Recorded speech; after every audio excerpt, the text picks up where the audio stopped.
The Lord is faithful and He reward the faithful one as well. As a young people, I'm very grateful sa lahat ng lesson na itinuturo sa akin dito sa church. Especially ay ang pagsunod.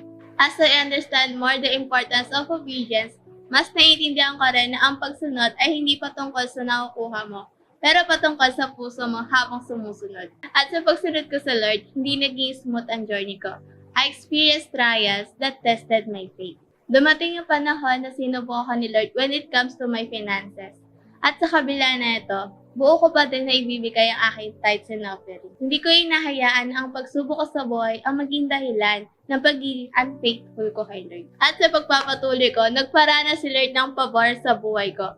Glory to God for the life of my disciples. I am blessed na ginagamit ng Lord ang life ko to win young people in my generation. Thankful din ako because He used my life to minister. Hindi lamang dito sa Kainta, but even sa lugar ng Kogyo. Being part of the Kogyo outreach also allowed me na makapagtanim din sa mga tao sa outreach namin. And one more thing na ipinagpapasalamat ko kay Lord is yung talent na ibinigay niya. Salamat dahil nagagamit ko ang pagsayaw upang ibahagi si Kristo. Last July 27, we were privileged to share Jesus through dancing sa Jesus the Gospel Church. And amazingly, hindi lang ako nakapag-bless ng kabataan, but I was also blessed. Dati pa lang, laman na ng prayer ko magkaroon ng phone na magagamit ko para sa school, especially ngayon na senior high na ako. So I really give my finances to God dahil alam ko na ang meron ako ay ang pangtanim para sa panalangin ko. At tunay na God hears. I was blessed na magkaroon ng bagong phone mula sa JTG family. Isang salita ang pinanghahawakan ko sa Galatians chapter 6 verse 9. Let us not become weary in doing good, for at the proper time, we will reap a harvest if we do not give up. Don't stop giving to God. Don't stop investing everything you have dahil darating yung araw na mararanasan mo ang reward na galing kay Lord. So give today and experience Him in your life.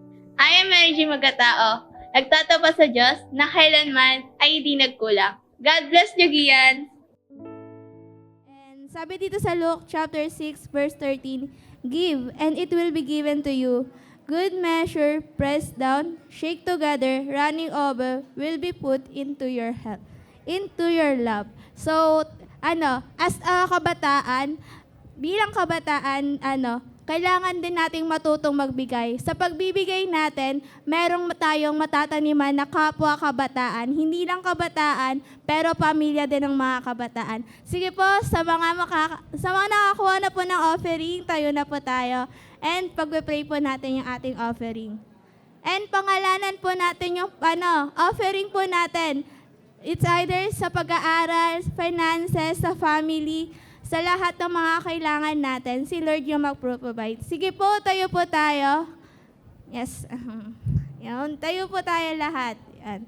Yes, Lord God, thank you, Lord God, for this morning, Lord God. Thank you, Lord God, for this privilege, Lord God. And also, I pray, Lord God, for our offering, Lord God. Continue, Lord God, to bless, Lord God, sa mga magbibigay at sa mga hindi pa magbibigay. Continue, Lord God, na turuan mo sila, Lord God, na magbigay, Lord God, ng nasa puso. And also, as we give, Lord God, sa aming tithes and offering, Lord God, I pray, Lord God, na patuloy mong buksan, Lord God, ang pintuan, Lord God, ng pagpapala. At Lord, patuloy mo kaming gamitin at maging pagpapala pa, Lord God, sa mga tao at sa pamilya namin, Lord God. At Lord, continue, Lord God, na patuloy kaming mag-grow, mature, Lord God, spiritual, Lord God. We thank you, we glorify you. In Jesus' name we pray, Amen.